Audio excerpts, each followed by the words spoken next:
Vamos agora à entrevista do dia com Denise Campos de Toledo. E vamos falar agora sobre as perspectivas para a economia brasileira agora em 2020. Eu converso com o economista Márcio Holland, ex-secretário de Política Econômica, professor da Fundação Getúlio Vargas. Márcio, boa noite. Boa noite. Bom, nós tivemos no final de 2019 a melhoria de vários indicadores, resultado muito positivo de vendas de Natal, recuperação de mercado de trabalho no último balanço do IBGE, da PNAD. Você acha que de fato a gente pode contar com uma consistência maior do crescimento agora em 2020? Eu vejo o ano de 2020 com um crescimento realmente bem mais consistente, bem mais ordenado do que foi em 2019. Lembrando que em 2019 nós iniciamos até com um cenário muito positivo, né? Há um ano, mais ou menos no final do ano anterior, havia uma projeção de que em 2019 íamos crescer 2,5%. Já chegou a falar de 3% até no começo E do as ano, estatísticas do IBGE vão logo mostrar um crescimento em torno de 1,1, 1,2, 1,3, parecido com o ano anterior, 2 anos anteriores. Mas nós tivemos muitas instabilidades no ano de 2019, né? 2020 já começa mais redondo, já começa com taxa de juros bem baixa, a questão fiscal bem mais resolvida, a reforma da Previdência, que é extremamente importante para equacionar as contas públicas e dar mais segurança para investidores, também já superada. Então é um ano que começa com a consistência melhor em termos de crescimento econômico. É um crescimento econômico que vem, me parece, com a característica muito boa. E não teve a participação do governo, né? No que a gente estava acostumado a ver, aumento de investimentos, o intervencionismo maior na economia, isso não aconteceu. Por conta, inclusive, até das questões fiscais, né? O governo não tem espaço fiscal algum, houve um forte corte de investimentos públicos, né? E grande parte da máquina também, o que também talvez tenha um efeito positivo, né? Nós aprendemos a mudar o piso do gasto com a máquina. A gente falava em 120 bilhões, depois 110 bilhões, a máquina vai parar com 100 e está dando para rodar com 90. É isso, exatamente. Então nós conseguimos descobrir aí que o Brasil pode fazer um ajuste sem comprometer a saúde da economia no seu conjunto, e esse é um lado positivo. É um crescimento muito baseado no setor privado, muito baseado na expansão do crédito privado, livre, em detrimento de crédito direcionado, e baseado no consumo de famílias e, digamos, um ânimo dos empresários através de uma que a gente chama de expectativa e confiança melhor para este ano. Agora, a gente tem alguns desafios importantes ainda para consolidar esse processo. O próprio ajuste fiscal teve um avanço importante com a reforma da Previdência, mas nós temos as PECs no Congresso que já foram apresentadas pela equipe econômica, né, que inclusive tem uma que é emergencial, que são gatilhos que vão ser acionados no caso de o governo ter dificuldade de cumprir determinações legais, limites legais de gastos, e nós temos outras que mexem um pouco mais com a estrutura de gastos, pegando também estados e municípios. Se espera a reforma administrativa ainda, porque se sabe que tem um caminho longo, o governo ainda lida com metas de um déficit imenso das contas, né? Nós temos um problema estrutural que é a rigidez do orçamento, né? Mais de 90% do orçamento público da União é comprometido com folha de salário de servidores, inativo em geral, e a aposentadoria do regime geral da Previdência. Isso compromete bastante o que a gente chama a administração do orçamento da União. O que o governo fez em período anterior, o governo anterior fez, foi a PEC do teto de gastos, mas nós descobrimos que não basta ter uma definição de teto de gastos. É preciso flexibilizar um pouco mais essas despesas. Essa PEC emergencial, assim como a dos fundos estatais, assim como a PEC 188, 186, 187, 188, são muito bem-vindas nesta direção da flexibilização, na flexibilização do orçamento público brasileiro. Não dá para trabalhar com um orçamento 92% já definido as despesas, sendo que um tanto ou outro é a máquina em si, que você tem que ter gastos, é discricionário, mas é obrigatório, e outro tanto é investimento, é onde você efetivamente corta. Então, essa PEC deveria ser aprovada de forma realmente emergencial. Agora, se o país crescer como se espera, a economia tiver esse dinamismo maior, acaba gerando mais tributos.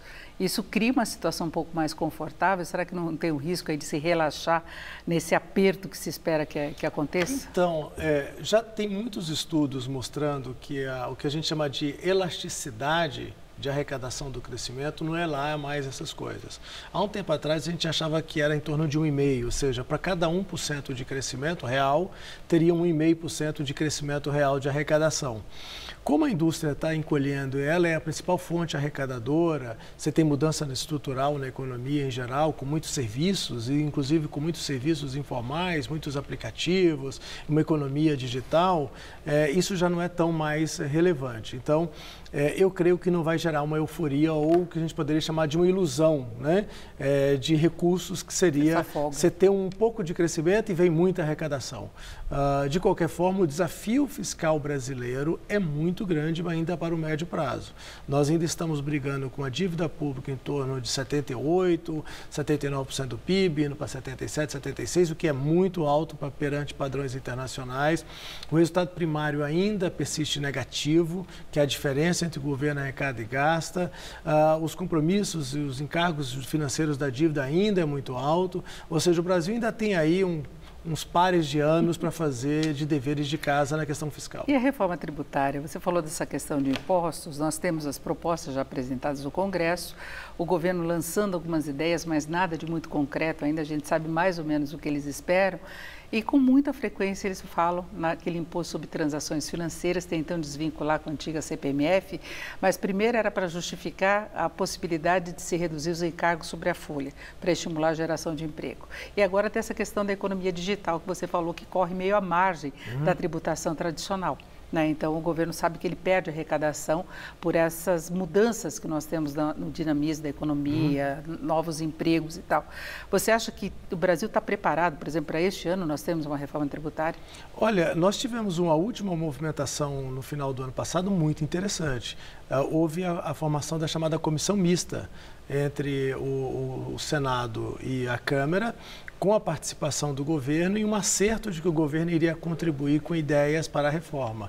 Ou seja, haveríamos aí um acerto entre o Senado, a Câmara dos Deputados e o Ministério da Economia.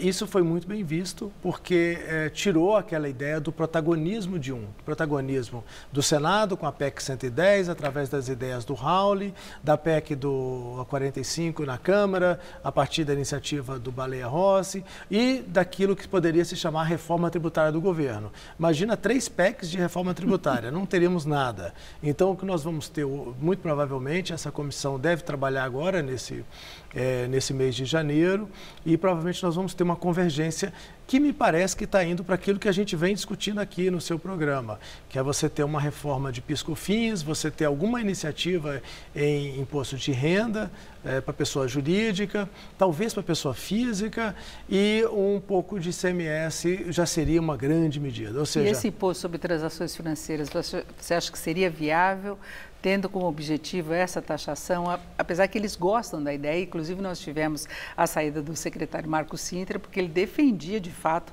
esse imposto sobre transações financeiras. Né? Quando a gente fala em reforma tributária, é importante entender que existem tributos diferentes. Existe o tributo sobre consumo, que é o que é basicamente a PEC da Câmara. A PEC da Câmara, que é a PEC 45, é exclusivamente uma PEC sobre tributação sobre consumo. Existe a tributação sobre a renda, que não está na PEC 45, mas tem muitas iniciativas na PEC 110 do Senado, e o próprio governo tem falado de forma muito interessante em fazer alterações, que é uma reforma da tributação de negócios no Brasil. O Brasil tributa negócio e não tributa renda, né? Que é o imposto de renda da pessoa jurídica. Tem a tributação sobre patrimônio, que a gente praticamente não fala sobre ela no Brasil, e tem a tributação sobre a folha de pagamentos. E aí está o gargalo, porque o ministro da Economia deseja muito desonerar a folha de pagamentos. O Brasil tem um custo da folha de pagamentos muito alta.